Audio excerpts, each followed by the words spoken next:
Given a 35 meter long nylon rope that is 0.75 centimeters thick, what is the spring constant for this rope if it is modeled for stretching as an equivalent spring?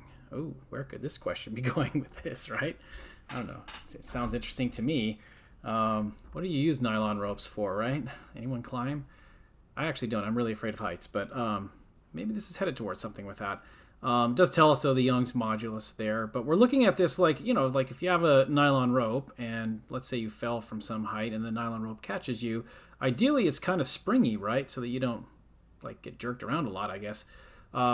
So we're being asked to calculate like, well, for this particular rope with this particular length and thickness, what would be that spring constant?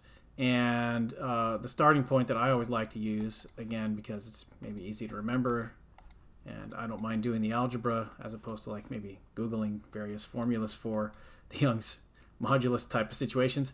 So I always start with this one, and then I want to think about like how could I use this formula to look at this situation. And maybe for comparison's sake, since we're being asked for a spring constant, right? Recall that Hooke's law that describes a spring was F is equal to Kx. Actually, let me change that last part there. Because we had another option, I think, for Hooke's law. I'm recalling now. Another option was to say delta L on that, right? And why did I maybe choose that instead? Well, that delta L kind of aligns conceptually with the delta L in the Young's modulus. So, this gives me an idea. Because maybe I could look at this formula, and if I solve for F, maybe I could compare it to this one and identify in that formula like the formula for the spring constant. Actually, another way you could also look at it is you could kind of say like, hey, spring constant here, K is equal to, so there's a couple different approaches I guess I could take. I guess I'm changing my mind as I shoot this, which is, who knows if that's a good idea. But anyways, spring constant is the ratio of force to amount of stretch and or compression. In this case, stretch seems the more relevant thing. So maybe another approach I could take is I could say, let's look at this formula and get an expression, in other words, for F over delta L, and then we'll know that that's going to be equal to the spring constant. Well, let's see if we can do that, right? Let me see. I think I can multiply by A on both sides. How do I deal with this one? I guess to get rid of that one, I'd have to multiply. Well, if I multiply I think I'm multiplying the equivalent of 1 over L naught. So if I multiply kind of both sides by like A over L naught, do we all agree that that would cancel, I think, the things that we have there? But that would mean on this side, I'm just trying to make sure I'm doing my algebra correct here, A over L naught like that. So what does that imply? I think that means that A times Y, the Young's modulus, over L naught, the kind of starting length, all of this, if we did it correctly, I think simplifies to F over delta L. And so my argument is like, well, that implies that K, spring constant, is equal to that area times Young's modulus times L naught. Okay, we all ready to plug into this thing, right? So we're gonna go over here and start plugging in and chugging, I guess. Okay, I think I'm running into a problem already right away. I wasn't really given area, was I? What does that area actually represent, though? It represents the cross-section of the rope in this case. And we're told that the nylon rope is 0.75 centimeters thick. Does that give me a cross-section? Well, most nylon ropes are kind of like, probably have a circular cross-section, right? So if I interpret the thickness as a diameter, that would imply a radius, right? I'm just putting this off to the side here because I don't know where else to put it.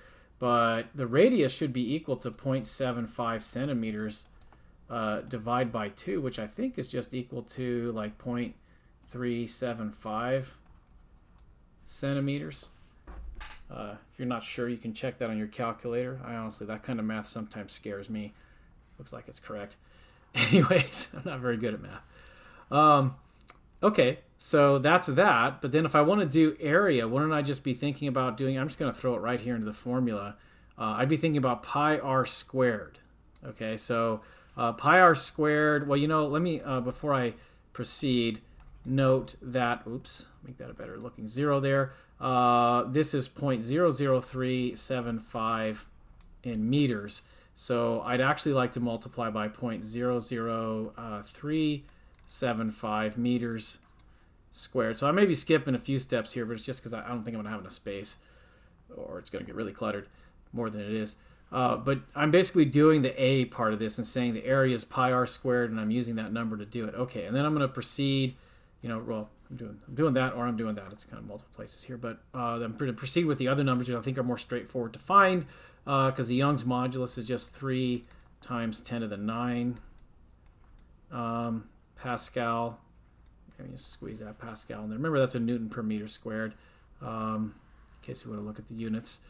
And then we're going to divide by the total length of this rope when it's not stretched, which is 35 meters. And again, remembering that this is newtons per meter, I think that would cancel one of these meters, and then there'd also be another meter down there. Let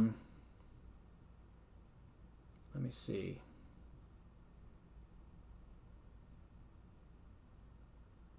Yeah, because we should get something that is... Oh, this is newtons per meter squared, excuse me. Yeah, because we should still have a newtons per meter. I was looking at it wrong, thinking like, how do I get that unit to turn out correctly? Maybe I shouldn't have written the Pascal.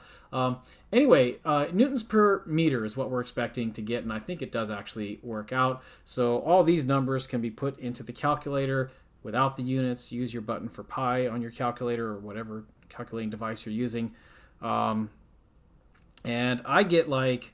Let's see, 3,786.7. Maybe we can just round that up to 87.